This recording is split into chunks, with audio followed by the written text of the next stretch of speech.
Pero mas magugustuhan ni Madam yun kung gano'n. No? Alam mo naman ako ko, di ba? Ang gusto niya mga set of ikaw na... Mama Georgia, can you help me with my homework? Sure. I have to call you back. Sige na, anak. Ako na. Huwag mo na istorboy ng Mama Georgia mo at pagod yan. Ba't nag-promise siya na tutulungan niya ako sa homework? Ako na bahala. Tulungan kita. Ano ba yan? Ano bang klase yan? Science. Math po. Math. Ako kung math, siyempre mas magaling ang Mama Emma mo dyan. Tatawagin ko na lang po si Mama Emma. Mamaya mo na tawagan si Mama Emma.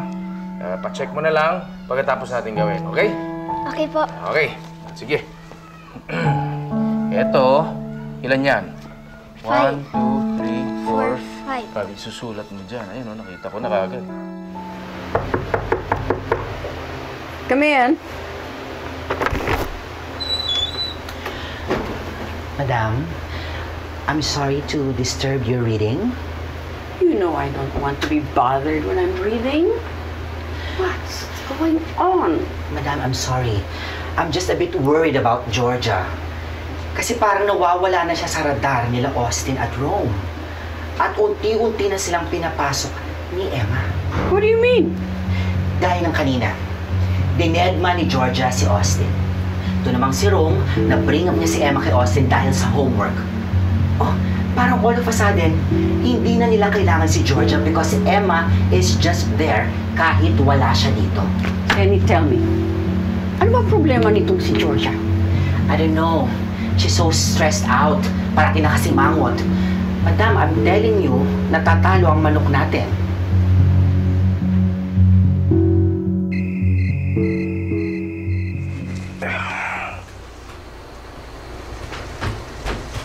Okay, Georgia.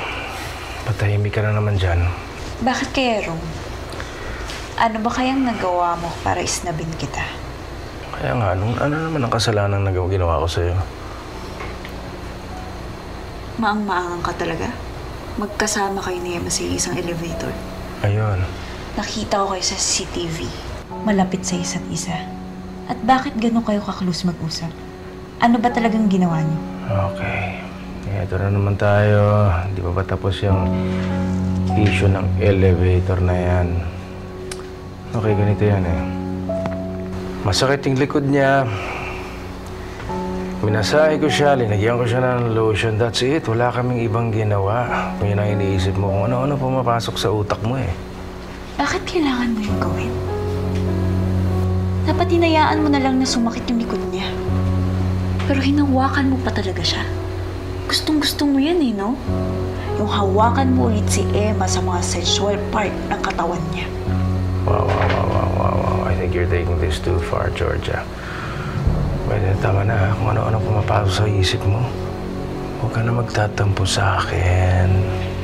Ha? Tama na. Huwag ka na magtatampo. Pwede ba huwag mo hawakan? Nainis ako sa'yo. Balban ka pala eh.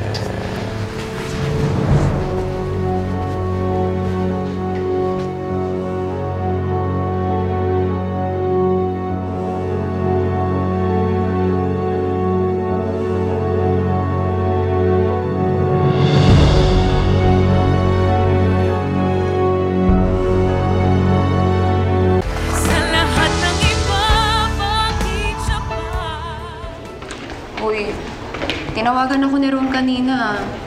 Tinatanong niya kung magkasama tayo. Hindi mo raw sinasagot phone mo. Nis pa rin kasi ako sa kanya. Kaya mo siya maghabol. Sus! Dahil lang ba yun sa elevator issue? Ano ka ba? Huwag mo na awayan si Ron. Sige ka, bahala ka. Kapag mas lalo mo pa siyang dinededma, baka maging sila ni Emma. Tandaan mo, lagi lang nakaabang yung asawa niya. Bupwisit talaga ako sa babae.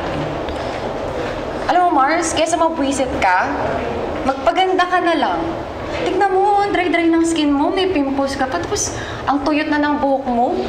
Magpa-facial ka, magpa-hair treatment ka. Mas maganda pa ako sa'yo ngayon.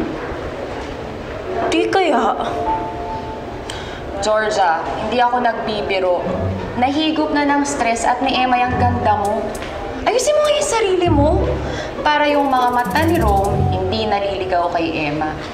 Para sa'yo lang nakadikit ang mga mata niya.